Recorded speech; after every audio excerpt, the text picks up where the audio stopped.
안녕하세요. 책한민국입니다. 오늘 소개할 책의 제목은 아버지의 죽음 앞에서. 지은이는 레이첼 클라크, 출판사는 메이븐입니다. 지은이 소개를 하겠습니다. 레이첼 클라크, 영국의 공중보건 의사이자 완화의료 전문가, 월트셔 시골에서 지역 보건 전문의의 딸로 태어나 아버지가 환자를 돌보는 모습을 보며 성장했다. 아버지의 진료소에서는 해마다 동네 아이들이 태어나고 노인들이 눈을 감았다. 언제나 환자의 처지를 먼저 헤아리는 아버지를 보며 친절하고 인정 많은 의사상을 가슴에 새겼다. 옥스퍼드 대학교에서 철학, 정치학, 경제학을 전공했고 졸업 후 알카에다, 콩고 내전 등 다양한 주제의 시사 다큐멘터리를 만드는 저널리스트로 일했다. 그러나 1999년 런던에서 발생한 테러 현장에서 9.4일생으로 목숨을 건진 뒤 사람들의 생명을 구하는 의사가 되기로 마음먹고 20대 후반의 늦은 나이에 의대에 진학했다. 의사 면허를 딴 후 고된 응급실 근무를 자처하며 사람을 살리는 의학의 역할에 매료되었다. 하지만 그와 동시에 환자를 사람이 아닌 고쳐야 할 장기나 부속품 정도로 대하는 차가운 의료 현실에 직면해야 했다. 의사들은 환자들이 겪는 혼란과 고통에 무감했고 소생 가능성이 없는 말기 환자들은 병원에서 쉽게 내동댕이 쳐졌다. 결국 그녀는 환자 중심의 의술을 펼칠 수 있는 분야를 고심한 끝에 동료 의사들이 꺼리는 분야이자 말기 환자들의 인간다운 죽음을 위해 애쓰는 완화의료, 호스피스를 전문으로 삼기에 이른다. 사람들은 흔히 호스피스 업무가 무척 힘들고 우울하지 않느냐고 묻는다. 이에 저자는 그와 정반대라고 대답한다. 호스피스에는 용기와 연민과 사랑하는 마음 등 인간 본성의 선한 자질이 가장 정제된 형태로 존재한다. 최악의 상황에 직면해서도 최선의 모습을 선보이는 사람들로 가득하다. 그래서 역설적으로 저자는 호스피스에서 제대로 살아가는 법을 배웠다고 말한다. 이와 더불어 2017년 아버지의 대장암 투병과 죽음에 이르는 과정을 겪으며 사랑이야말로 사람을 살게 하는 힘이며 이별의 고통에도 불구하고 사랑하고 헌신하며 살아가는 것이야말로 인간으로 태어난 우리의 운명임을 깨달았다고 전한다. 호스피스 환자와 보통 사람들 사이의 차이는 단 하나뿐이다. 그들은 시간이 얼마 남지 않았다는 것을 알고 있고 나머지 사람들은 세상의 모든 시간을 가진 것처럼 산다는 것. 이 책은 의료의 본분을 몸소 보여주는 따뜻한 호스피스 의사가 인생의 마지막 순간에도 최선을 다해 살았던 환자들과 아버지에게서 배운 삶과 사랑의 의미를 담았다.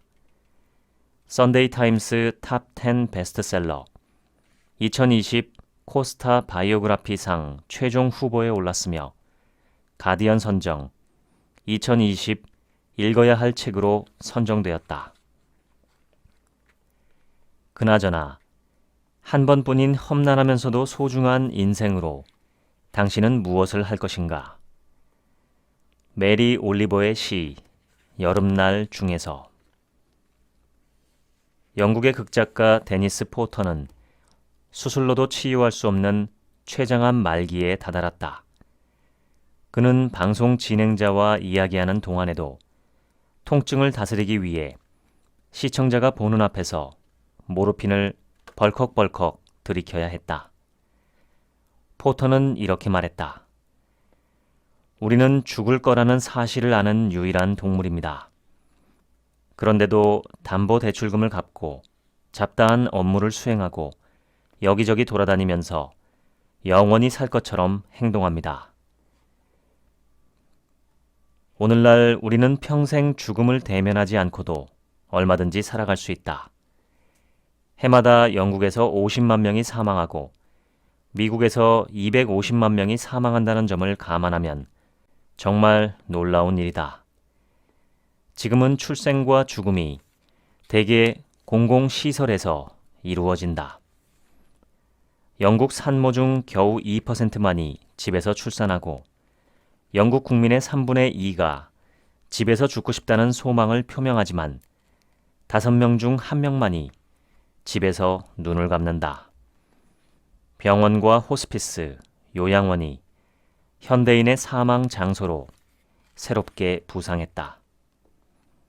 아버지는 40년 동안 의사로 재직했는데 그 대부분을 일반 가정으로 보냈다. 당시 가정의는 1년 내내 밤낮 없이 동네 사람들을 돌봐야 했다. 나는 아버지가 아픈 사람들을 치료해준 이야기를 듣는 것을 매우 좋아했다. 하지만 그날 들려준 이야기에서 아버지는 완전히 딴 사람이었다. 의과대학을 갓 졸업하고 군의관이 된 풋내기 의사이자 미숙한 청년일 뿐이었다. 당시 아버지가 근무하던 군함은 남중국해를 지나고 있었는데 갑자기 보일러실에서 큰 폭발음이 들렸다. 압력 밸브의 결함으로 증기가 쌓이다가 터지는 바람에 하급 수병 2명이 전신에 화상을 입는 큰 사고가 발생했다. 둘 다 나보다 어렸단다. 잘해야 18이나 9쯤 됐을까? 그 자리에서 죽지 않았어. 하지만 그게 더 끔찍했지. 통증을 느끼려면 피부에 신경 종말이 필요하단다. 그들은 살갗이 다 타버렸기 때문에 신경 종말이 하나도 없었어. 그러니 통증을 느낄 수 없었던 거야. 마음을 푹 놓고서 그냥 웃고 떠들었다니까. 사고를 용케 피한 줄 알았던 거야. 내 임무는 그들 곁에 머물면서 어떻게든 안심시켜주는 거였어. 그들은 죽어가는 줄도 몰랐어. 통증이 전혀 없는데 어떻게 알았겠니? 게다가 눈에 붕대를 감아놓아서 부상 정도를 볼 수도 없었거든. 결국 내 임무는 그들에게 거짓말을 하는 것이었어. 해군이 그들의 부모를 홍콩에 오도록 조치했단다. 두 청년은 홍콩에 가면 바로 부모님을 만날 거라고 생각했어. 한 청년은 여자친구가 있었는데 자신의 모습을 보고 어떻게 반응할지 걱정했어. 그래서 난 아주 로맨틱한 만남이 될 거라고 거짓말을 했단다. 그들이 좋은 마음으로 떠나길 바랐거든. 결국 죽었단다.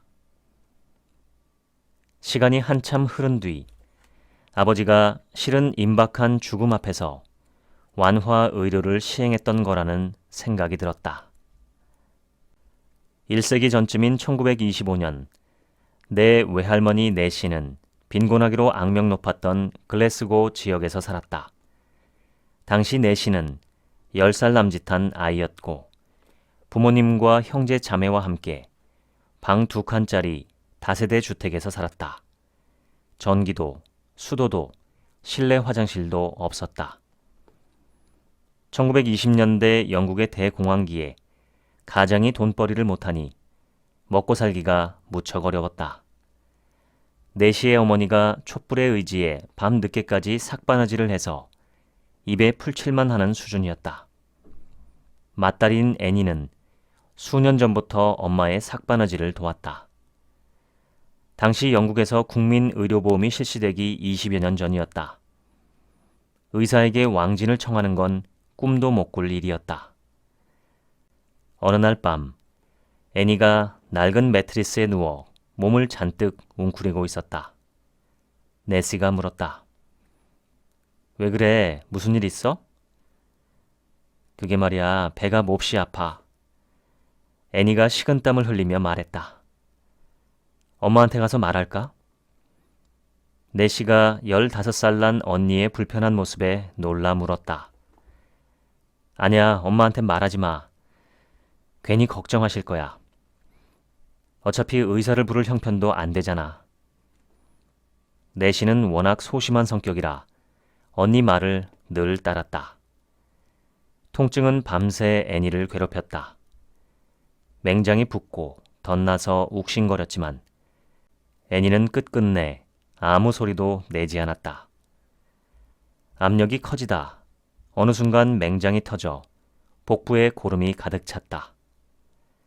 동이 틀 무렵 애니의 몸은 동생들 옆에서 축 늘어진 채 차갑게 식어 있었다. 1세기 전쯤 영국에서는 가정 내 사망이 아주 흔한 일이었다. 식구들은 사랑하는 사람이 죽는 모습을 옆에서 지켜보았고 그걸 지극히 당연한 일로 여겼다. 오늘날 우리에게 두렵다 못해 불경하게까지 여겨지는 일이 당시엔 예산일로 취급되었다. 나는 애초에 인체 해부 훈련의 핵심이 분리 과정을 밟는 데에 있다고 생각했다. 즉, 갓 고등학교를 졸업한 평범한 학생들이 시체를 다루는 훈련을 통해서 의사로 재정립되는 과정을 거치는 것이다. 의학도들은 수시로 죽은 사람을 쳐다보고 절개하고 냄새를 맡았다. 죽은 사람과 거리를 두는 현대 사회에서는 결코 흔치 않은 경험이었다. 만약 조직 표본을 보존하는 포름알데히드 냄새가 옷에 진하게 뱄다면 그는 이미 보통 사람들의 세계를 넘어선 것과 마찬가지다. 그 이전으로는 되돌아갈 수 없다. 해부학 교실은 그러한 변신 과정이 이루어지는 현장이었다. 하지만 내 아버지 시대의 이래로 조금도 바뀌지 않는 게 있었다. 비록 인체 해부에 숙달돼야 한다는 목적하에 공손한 태도로 실습이 이루어지긴 하나 해부 자체는 여러모로 보나 평범한 일이라고는 말할 수 없었다. 해부는 시신 훼손이자 모독으로서 우리 종의 가장 어두운 금기를 깨는 행위인데도 아직까지 이러한 문제에 대해서 공개적으로 논의조차 이루어지지 않고 있다. 지도 교수들은 은연중에 우리에게 심오한 가르침을 주었다. 죽은 자들 주변엔 말 못할 비밀이 소용돌이 친다는 것. 의사는 목소리가 아니라 감정과 본능을 감춰야 한다는 것. 어떤 감정도 용인되지 않는다는 것. 감정은 곧 미숙함을 상징하기에 무시하고 부정해야 한다는 것. 죽음을 마주했을 때 취약성을 드러내면 의학계의 골칫거리로 전락한다는 것. 의대 커리큘럼에는 죽음과 관련한 과목이 좀 채 없었다. 우리를 가르친 여러 의사들도 죽음의 문제를 어떻게든 회피했던 게 틀림없다. 의학도로서 죽을 운명에 대한 감정적 반응을 억제하도록 배우다 보니 내 태도와 행동도 사회 통념과는 점점 멀어졌다. 그 과정이 처음엔 죽은 사람을 상대로 이루어졌지만 이젠 산 사람을 상대로 이루어졌다. 직업 요건상 어쩔 수 없이 모질게 대해야 할 때가 있는 것도 사실이다. 우리가 사람들을 돕고 싶어서 의학을 선택했는지 모르지만 의사는 동정심을 한껏 드러낼 수도 없고 드러내서도 안 된다.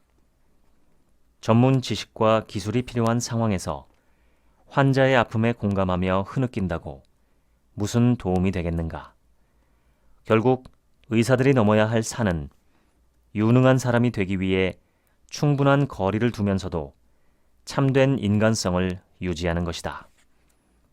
하지만 누구도 학생인 우리와 이 문제를 논의하지 않았다. 아버지는 의사로서 살아온 수십 년간의 세월을 돌아보며 말했다. 내 생각엔 너도 결국 다른 사람들의 아픔에 무뎌질 때가 올 게다. 차갑게 변하고 싶진 않겠지만 어쩔 수 없단다. 안 그러면 버틸 수가 없거든. 나는 지시받는 걸 좋아하는 사람이 아니다. 하물며 압력에 못 이겨 움직이는 건 더더욱 싫어한다. 그런데도 환자가 되니까 순한 양처럼 굴었다. 이쪽으로 돌아 누워라. 천장을 보고 누워라. 팔을 똑바로 내려라. 다리를 벌려라. 옷을 휙 벗어라. 침상으로 휙 올라와라. 의사가 아무리 경쾌한 목소리로 말하더라도 환자 입장에선 선뜻 옷을 벗고 침상에 올라갈 마음이 들지 않는다. 수련 과정에서 열정과 배려를 겸비한 의사를 많이 만났고 그때마다 나는 의학에서 태도의 중요성을 되새겼다. 하지만 내 눈을 활짝 열어준 일은 따로 있었다. 잠깐이긴 하지만 바로 아픈 사람의 입장이 되어 낯설고 두려운 마음으로 상황을 바라본 경험이었다. 내 안에서 암이 은밀하게 자라고 있을지도 모른다는 두려움, 자궁경부의 살점이 치지직 타는 소리에도 왈칵 쏟아지려는 눈물과 그것을 참으려는 노력, 손목에 감긴 환자용 밴드만큼 움츠러드는 내 정체성, 대형 상점에 진열된 콩 통조림처럼 바코드로 인식되는 것에 대한 충격, 아픈 사람 쪽에서 병을 바라보자 내가 앞으로 무엇을 어떻게 해야 하는지 감이 왔다. 레이첼, 저 좀 도와주세요.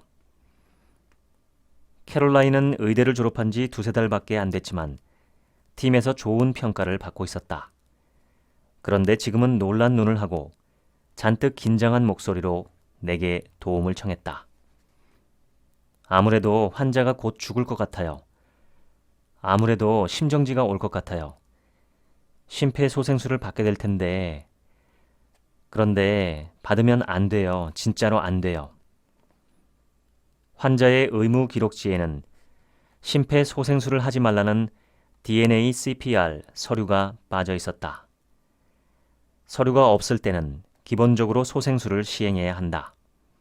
CPR 전담팀이 득달같이 달려와 가슴을 압박하고 심장에 충격을 주고 아드레날린을 주입하는 등 중단된 생명을 되살리기 위해 안간힘을 쏟는다. 소생술은 뼈를 으스러뜨릴 만큼 격렬하다. 의사들은 환자의 부활을 소망하며 생명의 기운이 모두 빠져나간 몸에 맹렬한 공격을 퍼붓는다. 하지만 애초에 헛된 소망일 경우, 즉 나이가 너무 많거나 상태가 너무 악화돼 심장이 다시 뛰어도 사람답게 살기 어려울 경우 그들이 초래하는 결말은 예외 없이 추하고 잔인하다. 존엄이라곤 찾을 수 없다. 도와줘. 그가 가쁜 호흡 사이로 간신히 말했다. 죽을 것 같아. 그는 알고 있었다. 지금 이 순간 죽음의 문턱에 다다랐다는 확신에 사로잡혀 있었다. 나는 학부 시절에 일찌감치 앙고르 아님이라는 증상에 주의하라는 가르침을 받았다. 영혼의 불안을 뜻하는 라틴어로 환자 스스로 곧 죽을 거라고 확신하며 느끼는 공포감을 말한다. 가장 친절한, 아니 유일한 행동 방침은 진정제를 투여해 우드먼 씨의 공포를 누그러뜨려 주는 것이었다. 하지만 그의 치료를 궁극적으로 책임진 전문의는 흉부 압박과 전기 충격, 필요하다면 전면적인 심폐소생술을 시행하라고 정반대의 처방을 내려놓았다. 그의 처방을 따르려면 당장 CPR팀을 호출해야 했다. 운명의 순간은 이미 지나갔다. 우리 앞에 누워있는 남자의 눈은 이미 개슴츠레해져 있었다. 내 팔에는 이제 사람 대신 시신이 안겨 있었다. 앙고르 아님이 환자가 극도의 공포 속에서 세상을 떠났다. 내가 좀 더 용감했더라면, 본능에 따라 움직였더라면 그의 괴로움을 덜어줄 수도 있었을 텐데. 하지만 그러지 못했다. 오늘날 자행되는 심폐소생술, 즉 CPR은 인간의 존엄성을 훼손하는 잔인한 과정이다. 말기 신부전처럼 회복 불가능한 질병으로 죽어가는 환자들에게는 애초에 시행하면 안 되는 처치였다. 건강한 환자들에게도 흉부 압박과 전기 충격은 흔히 실패로 끝난다. 병원 안에서 심정지에 빠진 사람들 5명 중 1명만 살아서 병원을 나간다. 병원 밖에서 심정지에 빠진 환자들의 소생 가능성은 10명 중 1명이다. 물론 생사의 기로에 선 환자에게 CPR은 시도할 가치가 있다. 하지만 심장이 정지된 시간 동안 산소 부족이 장기화되면 환자는 살아나더라도 영구적으로 뇌 손상을 입게 될 위험이 있다. 남은 평생을 정신이 온전치 못한 상태로 살아야 하는 것이다. 나를 비롯한 일부 사람들은 이렇게 사느니 차라리 죽는 게 더 낫다고 생각한다. 의사들이 환자의 죽음을 대하는 방식과 태도를 살펴야 한다. 의사들도 죽음에 대한 불안감이 크기 때문에 가능하면 회피하려 든다. CPR을 받은 환자들이 실제로 살아서 병원을 나서는 경우가 얼마나 드문지, 또 의학 드라마가 생존 가능성을 얼마나 터무니없게 과장했는지 아무도 알려주지 않았다. 우리 모두는 어느 단계에 이르러 되돌릴 수 없는 심정지 상태에 빠져서 자연스럽게 그리고 불가피하게 죽음의 순간을 맞는다. 우리의 심장이 멈추는 이유는 우리가 떠날 때가 됐기 때문이다. 이런 경우에 CPR은 잘해도 무의미하고 잘못하면 인간의 품위를 끔찍하게 훼손한다. 따라서 의사들은 무엇보다도 되돌릴 수 없는 심정지 상태에 이른 사람을 구별할 수 있어야 한다. 하지만 의과대학 시절 누구도 이런 중차대한 문제를 우리에게 가르쳐주지 않았다. 아울러 CPR과 관련해서 환자의 의사결정을 최우선으로 고려해야 한다는 사실도 알려주지 않았다. 더 나아가 환자와 그 가족을 상대로 이 까다롭고도 지극히 중요한 논의를 어떻게 수행해야 하는지도 알려주지 않았다. 그저 CPR 자체에만 초점을 맞췄다. 근대 의학의 아버지로 널리 알려진 윌리엄 오슬러 경은 이야기의 중요성을 일찌감치 강조했다. 의학도와 수련의가 환자를 직접 진료하고 그들과 이야기를 나누면서 배워야 한다고 주장했다. 환자의 말에 귀를 기울이고 또 기울여라. 의사가 내릴 진단이 그 말에 들어있다.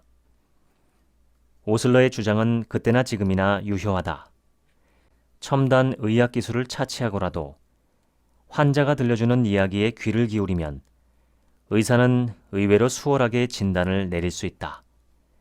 질병 서사, 즉 환자가 자신의 병에 대해 의사에게 들려주는 이야기는 좋은 의료의 기본 토대이다. 영국 최고의 암 전문 병원 중 한 곳인 로열 마르스덴에서 근무하는 한 지인 역시 이야기의 중요성을 제대로 알려주었다. 놀이치료 전문가인 그녀는 방사선 치료를 앞둔 아이들이 느끼는 두려움과 불안감을 덜어주고 싶었다. 환자 외엔 누구도 치료실에 들어갈 수 없기 때문에 아이는 부모와 떨어져서 시끄럽고 겁나는 기계를 홀로 마주해야 한다. 전신 마취는 아이의 공포를 가라앉힐 수는 있지만 위험한 절차라서 피하는 게 좋다.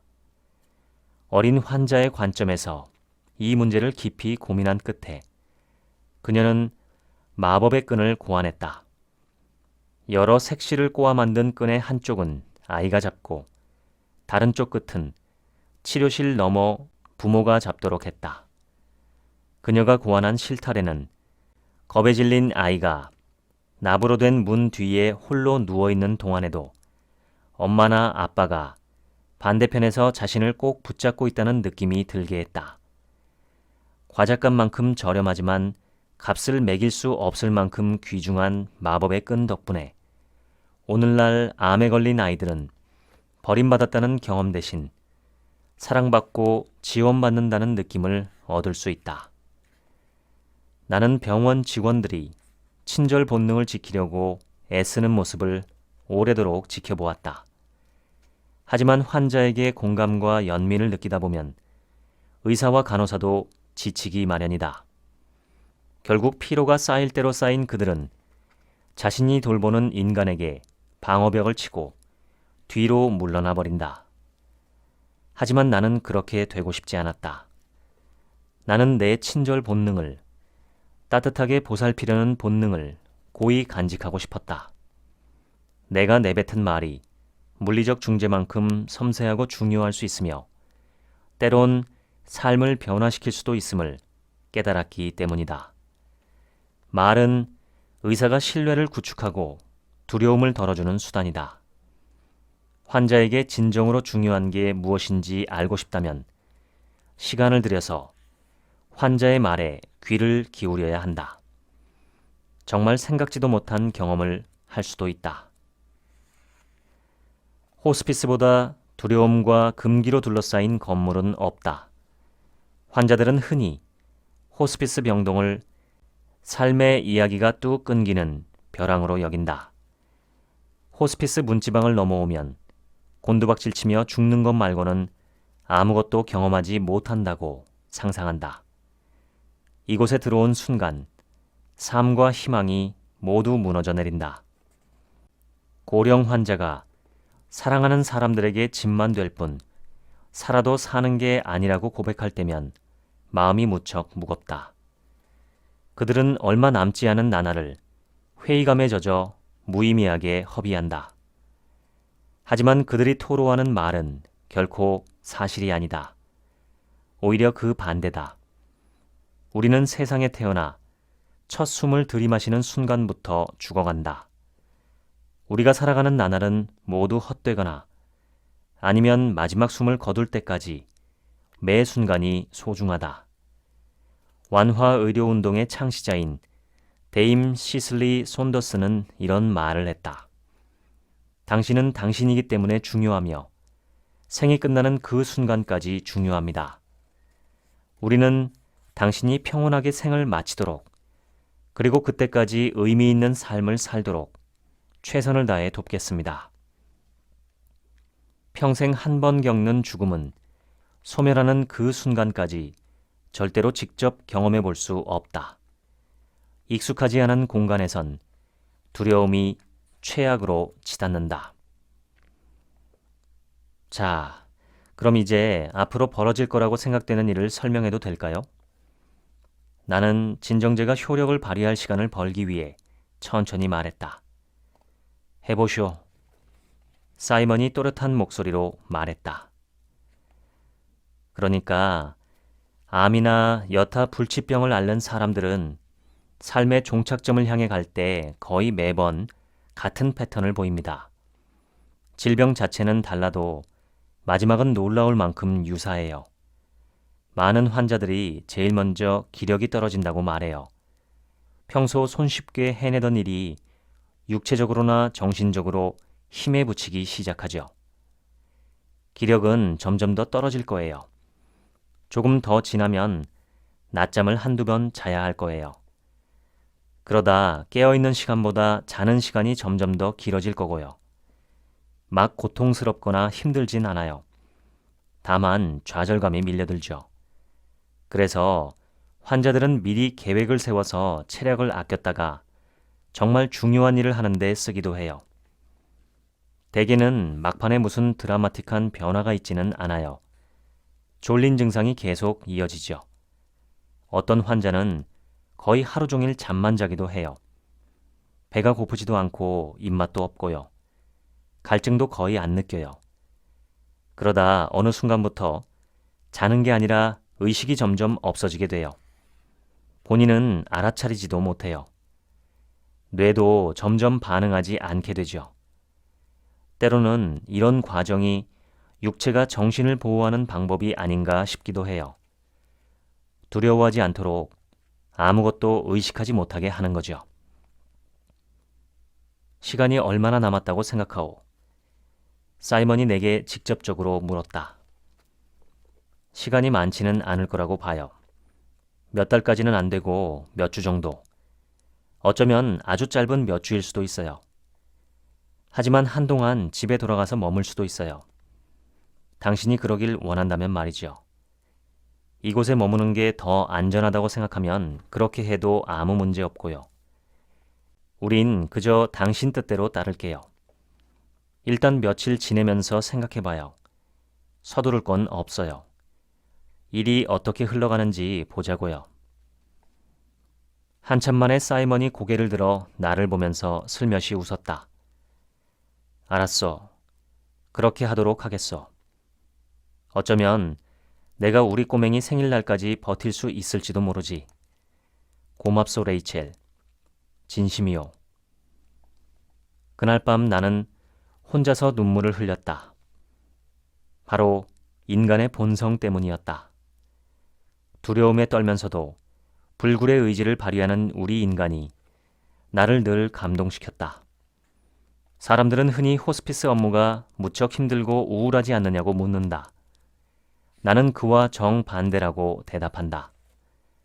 호스피스에는 용기와 연민과 사랑하는 마음 등 인간 본성의 선한 자질이 가장 정제된 형태로 존재한다. 나는 최악의 상황에 직면했을 때 최고의 모습을 선보이는 사람들을 수시로 목격한다.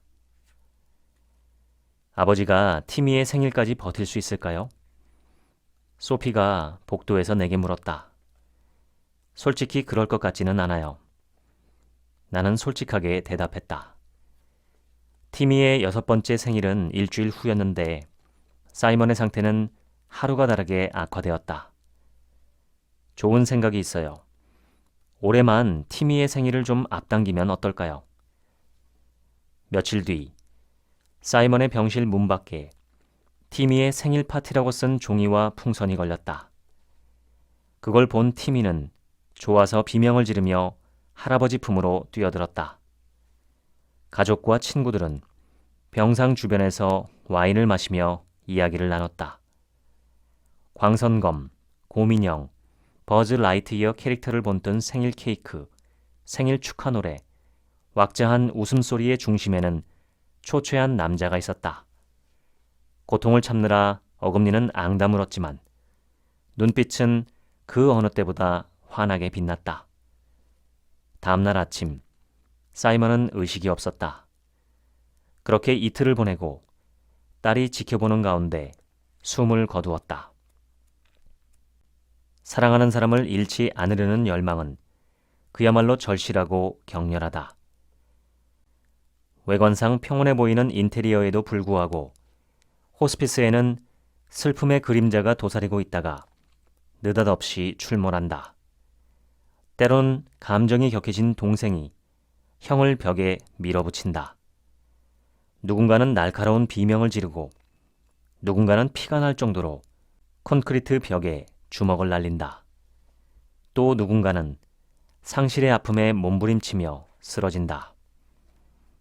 환자 본인의 절박함이 병동을 뒤흔드는 경우는 의외로 별로 없다.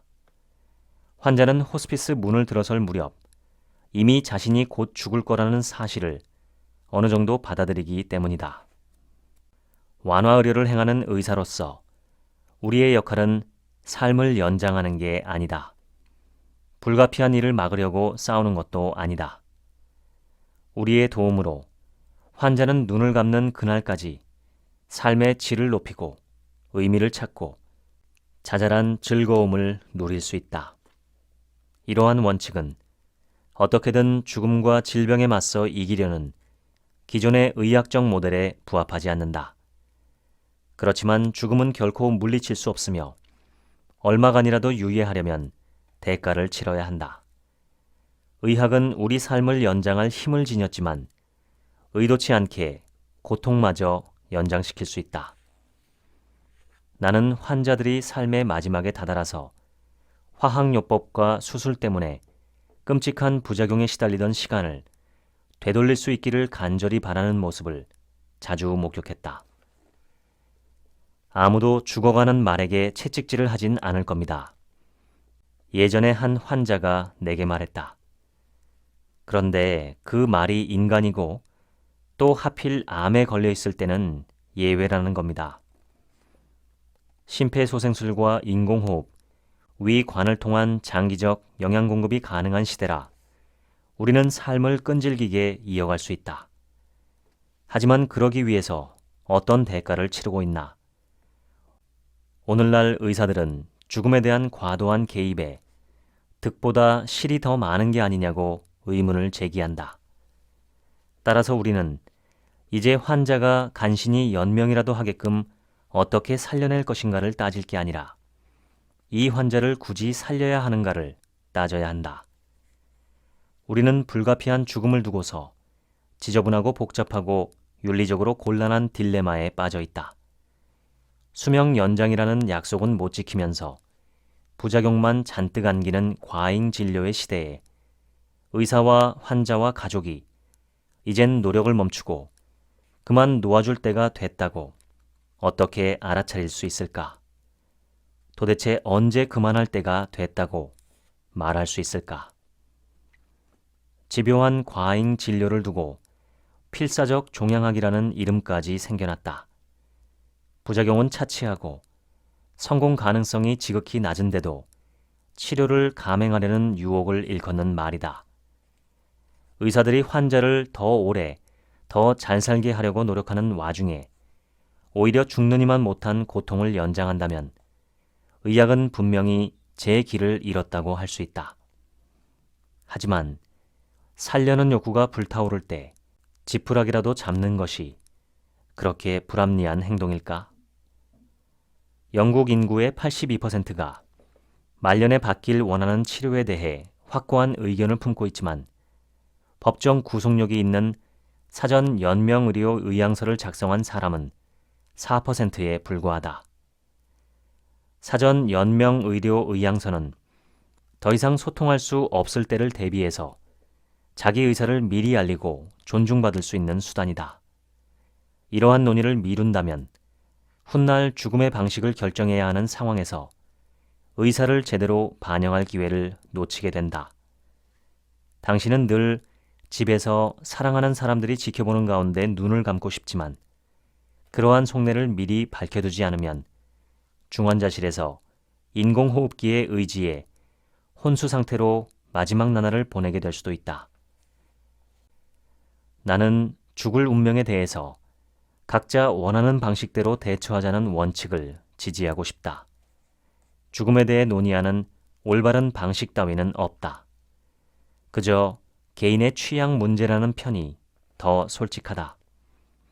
내가 태어난 1972년에 미국의 소설가 헨리 밀러는 90대로 들어서면서 노화를 주제로 비범한 에세이를 발표했다. 나는 그의 작품들 가운데 특히 80이 되면서를 감명 깊게 읽었다. 이 에세이에는 의학의 자만심에 대한 그의 비관적 견해가 잘 드러나 있다. 다음은 80이 되면서 일부이다. 의학이 그동안 눈부시게 진보하긴 했지만 불치병은 여전히 인간이 떠받드는 신들의 수만큼 많다. 아무리 박멸하려 해도 세균과 미생물은 늘 살아남는 것 같다.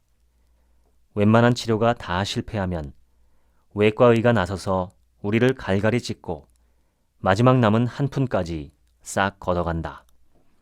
그런 게 바로 당신을 위한 진보이다. 밀러에 따르면 젊음의 진정한 척도는 시간이 아니라 태도라고 주장한다. 80살 나이에 불구나 병자가 아니라면 건강을 유지하고 여전히 산책을 즐기며 식사를 맛있게 한다면 약을 먹지 않고도 잠을 잘 잔다면 꽃과 새, 산과 바다에 여전히 마음이 동한다면 당신은 참으로 운 좋은 사람이니 아침 저녁으로 무릎을 꿇고 신에게 감사해야 한다. 거듭해서 사랑에 빠질 수 있다면, 당신을 세상에 내놓은 죄를 저지른 부모를 용서할 수 있다면, 크게 성공하지 못해도 하루하루 만족해서 산다면, 과거의 일을 잊어버릴 뿐만 아니라 용서할 수 있다면, 점점 더 심술궂고 독하고 냉소적으로 되지 않을 수 있다면, 확실히 당신은 인생을 참 멋지게 살고 있다. 완화의료에 몰두하며 지내던 어느 날 전화벨이 울렸다. 아버지였다. 대장암 진단을 받았단다. 아버지는 어떻게든 침착함을 유지하려고 잠시 말을 끊었다. 치명적인 단계로 드러난 아버지의 암은 이미 간까지 점령한 상태였다. 아버지는 얼마라도 시간을 벌기 위해 수술과 화학요법 치료를 받을 것이다. 하지만 결론은 이미 정해진 거나 마찬가지였다. 다시 일터로 돌아왔을 땐 모든 게 새로워 보였다. 특히 환자 가족에게 불확실성이 얼마나 큰 부담인지 확실히 알게 되었다. 그들은 흔히 두 가지 질문으로 괴로워했다. 사랑하는 사람이 얼마나 더 버틸 수 있을까? 그때가 되면 어떤 일이 벌어질까? 아버지의 투병 생활에서 첫 9개월은 대수술과 끝없이 이어지는 화학요법으로 요약할 수 있다. 흉골에서 골반까지 넓게 절개 수술을 받은 뒤 아버지는 빠르게 회복했다. 회복기를 낭비할 수 없다며 수술받은 다음 날부터 병동을 이리저리 걸어다녔다. 암세포를 부정확하게 겨냥한 약물은 몸의 다른 부위에 점점 더 혼란을 일으켰다. 특히 신경 손상으로 인한 통증을 가중시켰다. 플래티넘 기반 약물 때문에 아버지는 갈기갈기 찢기는 듯한 아픔을 느꼈다. 미각이 완전히 퇴색되었고 입술과 피부가 트면서 자꾸 피가 났다. 피로가 뼛속까지 스며들어 하루 종일 침대에서 일어나지도 못했다. 그토록 활기 넘치던 양반이 일주일 단위로 점점 더 위축되고 쪼그라들었다. 의사는 원래 자기와 가까운 사람을 치료하면 안 된다. 감정적으로 얽히다가 의학적 판단을 그르칠 위험이 있다. 하지만 나는 의사 결정권자가 아니라 자문역이었다. 감정이 표출되지 않도록 내 의견도 최대한 자제했다. 어떤 상황에서든 환자 본인의 뜻이 가장 중요했다. 관에 들어가기 직전의 관점에서 보면 세상 모든 게 별로 중요하지 않다. 우리는 인생의 경이로움이 자잘한 일에 있다는 것을 마음속 깊이 알고 있다. 죽음을 눈앞에 둔 상태에서 누구도 망할 놈의 란셋 학술지에서 그 논문을 받아줬더라면, 기사 자귀를 받았더라면, 돈을 더 벌었더라면, 명성을 더 얻었더라면 하고 후회하지 않는다. 아버지는 엄마와 함께 여기저기로 낭만 여행을 떠났다. 두 분은 연애 시절로 돌아가 처음 만났던 플리머스 군항을 방문했다. 젊은 시절 데이트했던 해변에 앉아 피쉬앤칩스를 먹고 47년 전에 결혼식을 올렸던 교회도 방문했다. 아버지는 치료의 굴레에서 벗어나 옛 추억을 되새겼고 평소에 하고 싶었던 일을 실컷 즐겼다. 10여 년 전 암에 걸리지 않았을 때부터 아버지는 나와 죽음 조약을 맺었다. 내가 의사 자격을 얻어 모르핀에 접근할 권한이 생겼을 때 혹시라도 아버지가 견디기 어려운 진단을 받으면 생을 마감하도록 도와준다는 내용이었다. 나는 식물인간처럼 무기력하게 살고 싶지 않단다. 내가 치매로 노망이 나거나 뇌졸중으로 꼼짝 못하게 되면 네가 날 불행에서 벗어나게 해줬으면 싶구나. 그럴게요, 아빠. 걱정 마세요. 겉으로는 그렇게 대답했지만 속내는 전혀 그렇지 않았다. 아버지는 잊을만 하면 한 번씩 죽음 조약을 언급했다. 치매에 걸려서 품위를 잃을까봐 지나치게 걱정스러워하면서 그때가 오면 필요한 조치를 하겠다는 다짐을 자꾸만 받으려고 했다. 나는 거짓말이 될 게 뻔한 약속을 하면서도 양심의 가책을 느끼진 않았다. 수십 년 전 전신 화상으로 죽어가던 해군 병사들에게 아버지가 했던 약속처럼 나 역시 아버지 요구를 들어줄 수 있을 것 같지 않았지만 그냥 그러겠다고 했다. 그래야 당장 아버지에게 필요한 위안을 준다고 믿었기 때문이다. 호스피스에 근무하던 어느 날 그 죽음 조약이 불현듯 떠올랐다. 그런데 아버지는 암 진단을 받은 뒤론 조력사에 대해 한 번도 언급하지 않았다. 말기암에 직면해 그것이 진짜 필요한 순간이 왔는데 왜 이야기를 꺼내지 않았을까? 말하지 않아도 때가 오면 내가 알아서 치사량의 모르핀을 주입할 거라는 확고한 믿음이 있었기 때문일까?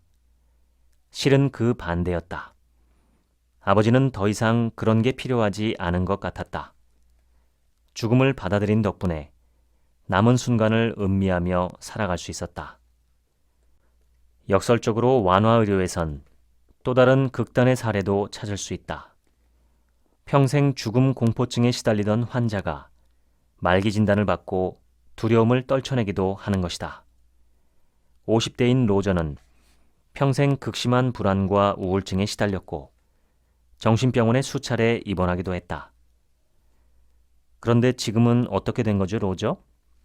내가 넌지시 물었다. 제 말은 당신은 지금 호스피스에 입원한 상황인데 왠지 아주 행복해 보여서요. 그건 진짜 행복하니까요. 솔직히 말하면 곧 죽을 거라는 말을 들었을 때가 내 인생 최고의 순간이었어요. 드디어 해방된 것 같아요. 내 평생 처음으로 마음이 편안해졌습니다. 진짜 희한하죠? 이젠 어떤 두려움도 날 괴롭히지 못합니다. 로저는 마지막 2주 동안 평생의 불안과 고뇌에서 해방되었다. 난생 처음으로 평안을 느꼈다. 그를 해방시켜 준 것은 결국 죽음 자체가 아니라 임박한 죽음에 대한 인식이었다. 금요일 밤의 응급실은 벌써부터 난리법석이었다.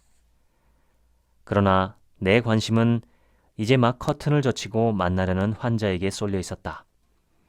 컴퓨터에 적힌 그 환자에 대한 정보라고는 남성, 심박 조율기 문제가 전부였다. 환자의 이름은 마이클 리처드슨이었다. 마이클은 80대 후반이었다. 그러니까 마이클은 머뭇거리며 팔을 풀었다. 문제는 바로 이겁니다. 그가 살짝 가운을 젖히자 역한 냄새가 코를 찔렀다.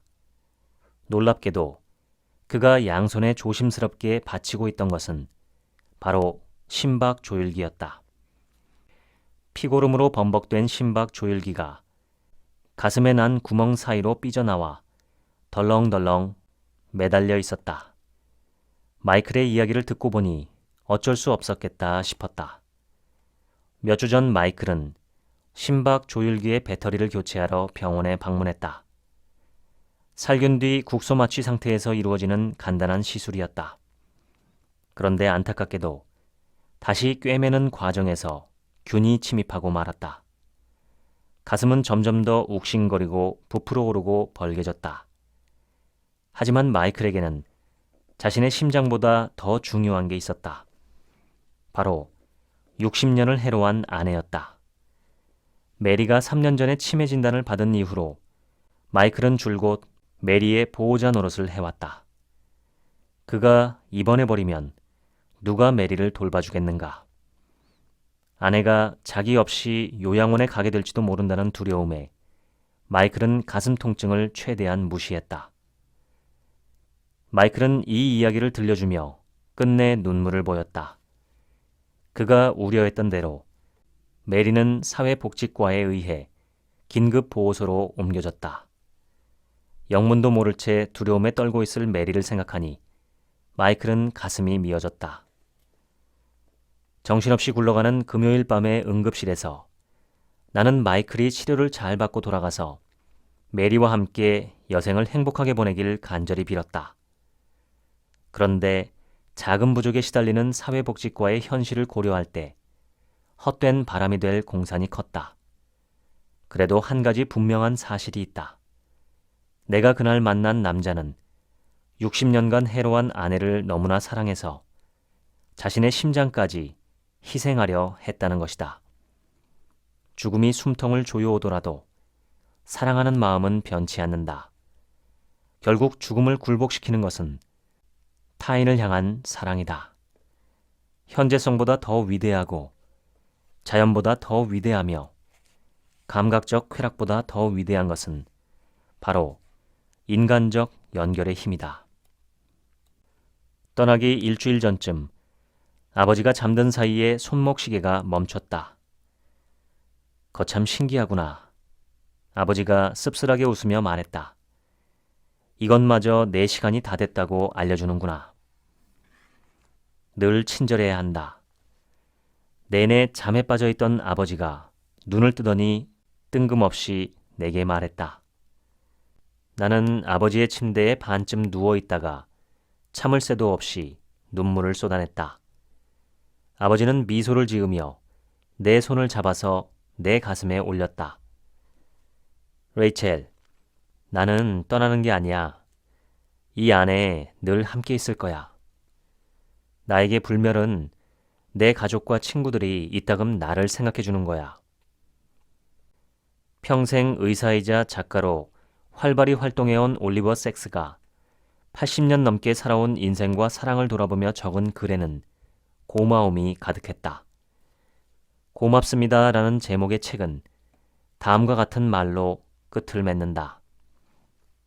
두렵지 않은 척은 못하겠다. 하지만 지금 느끼는 감정 중 가장 큰 비중을 차지하는 것은 고마움이다. 나는 사랑하고 사랑받았다. 남들에게 많은 것을 받았고 나도 조금은 돌려주었다. 나는 읽고 돌아다니고 생각하고 썼다.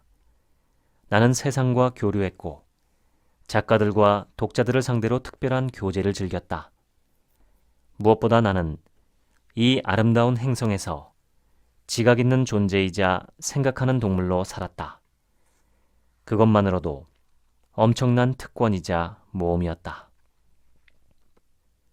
나는 아버지가 올리버 섹스처럼 고마운 마음을 품었을 거라고 확신했다.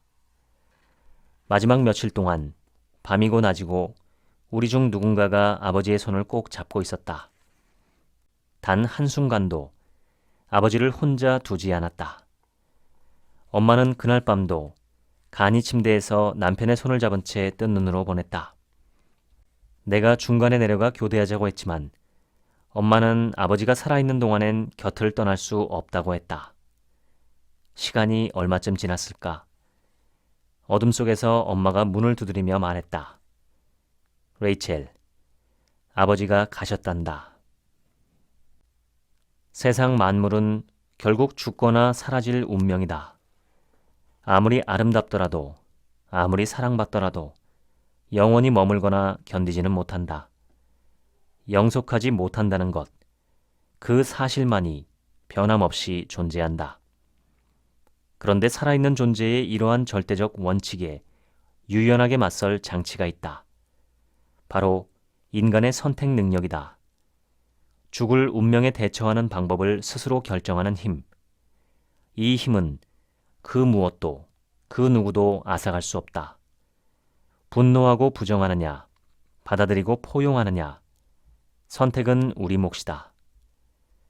이 세상의 것들을 사랑하겠다고 선택하려면 용기가 필요하다.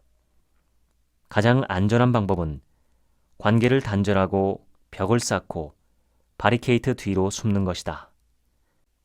하지만 세상에서 당신이 행하고 의도했던 것들이 죄다 당신의 소나기에서 빠져나갈 때는 인간적 연결이야말로 핵심 치료제이다. 다른 사람과 맺은 관계보다 더 중요한 것은 없다. 목차를 읽겠습니다. 파트 1. 병원에서 죽는다는 것. 인간다운 죽음을 위한 이야기들. 1. 아버지는 알고 있었지만 나는 몰랐던 것. 두 젊은 병사의 마지막 순간. 삶에 관한 아주 다른 이야기. 동네 진료소에서 만난 자연스러운 삶과 죽음들. 내가 살아있는 건 우연이라 해도 과언이 아니었다. 2. 참 별것 아닌 삶. 그는 죽고 나는 살았다. 단 1초 차이로. 언제 무슨 일이든 벌어질 수 있는 어이없는 세상에 산다는 것. 죽음을 회피하는 태도는 언제부터 시작되었을까? 다시 의사의 길로. 3. 죽음을 피하려고 애쓰는 동안 잃어버리는 것들. 인생에서 다정함이 가장 필요할 때. 평범한 사람이 의대생이 되면서 서서히 잃어버리는 것. 병원에서 죽음을 다루는 냉정하고 차가운 방식. 인간다운 죽음을 위한 질문들. 4. 죽을 병이 삶을 바꾸는 방식. 암과의 아슬아슬한 만남이 내게 남긴 것. 아픈 사람에겐 어떤 배려가 필요할까? 삶과 죽음 사이 소중한 것들이 제 모습을 드러내는 순간, 사랑하는 사람을 먼저 보내야만 한다면, 5. 드라마 같은 소생술은 없다. 생을 다하고도 편안하게 죽지 못하는 사람들. 의사가 말하길 꺼리는 단 하나의 진실. 우리의 심장이 멈추는 이유는 우리가 떠날 때가 되었기 때문이다. 처음 환자를 죽이고서 깨달은 것. 6. 어떤 결말을 준비할 것인가? 응급실과 인생의 공통점. 삶이 평균과 통계치를 벗어나기 시작했을 때 1% 가능성에 모든 것을 거는 사람들. 어떤 결말을 준비할 것인가? 파트 2. 아버지의 죽음 앞에서 후회 없는 삶을 위한 이야기들. 7. 내 삶은 어떤 이야기로 기억될까? 이렇게 사는 게 다 무슨 의미죠? 죽음을 앞둔 사람의 말에 귀를 기울이면 그가 80년간 숨겨온 비밀을 마지막 순간에 털어놓은 이유. 내 삶은 어떤 이야기로 기억될까? 8. 죽어가는 사람이 살아가는 하루에 대하여. 호스피스의 즐거움이 가득한 까닭. 암담한 순간에도 기쁨은 존재하는 법. 무엇이 소중한 시간을 허비하게 만드나. 실체 없는 두려움은 내려놓고 구체적인 희망을 만들어가며. 9. 내일 죽더라도 오늘은 브릿지 게임을. 막다른 골목에 다다랐다고 느낄 때 삶은 마지막까지 예상대로 흘러가지 않는다. 살아있는 한 함부로 끝이라고 단정짓지 말 것. 10. 지혜로운 포기와 좋은 선택에 대하여. 지푸라기라도 잡고 싶은 간절한 마음에 대하여. 의사의 말만 따르던 그 남자의 마지막 선택. 빌어먹을 죽을 때만큼은 내 뜻대로 죽고 싶다. 어떤 태도를 선택할 것인가? 11. 별것 아닌 삶의 모든 것을 바치는 어리석고 아름다운 사람들에게 삶도, 사랑도, 슬픔도 결국 한순간일 뿐이지만 그의 아픔이 내 것과 같음을 느끼는 순간, 사랑하는 사람만이 가 닿을 수 있는 슬픔, 그럼에도 사랑을 포기하지 않는 아름다운 사람들에게. 12. 아버지의 마지막 여행이 남긴 것들, 자연만이 줄 수 있는 위로. 인생을 잘 살았든 못 살았든 상관 없어지는 때가 온다. 아버지가 마지막 여행을 떠난 이유, 운명을 받아들일 때 비로소 달라지는 것. 13. 결국 우리를 살아가게 하는 힘, 보통의 삶은 어떻게 위대해지는가? 죽음 후에 남는 것들, 작고 약한 인간이 서로를 돌볼 때 일어나는 기적. 14. 아버지의 죽음 앞에서 아버지가 남긴 이야기들. 15. 정말로 소중한 것들을 위한 삶, 습관적으로 대충 보낸 나의 어제를 돌아보며 오늘을 더 깊게, 더 뜨겁게 살기 위하여 사랑과 용기를 가슴에 품고 끝까지 나아갈 것. 지금까지 아버지의 죽음 앞에서 읽어드렸습니다. 지금부턴 제 얘기입니다.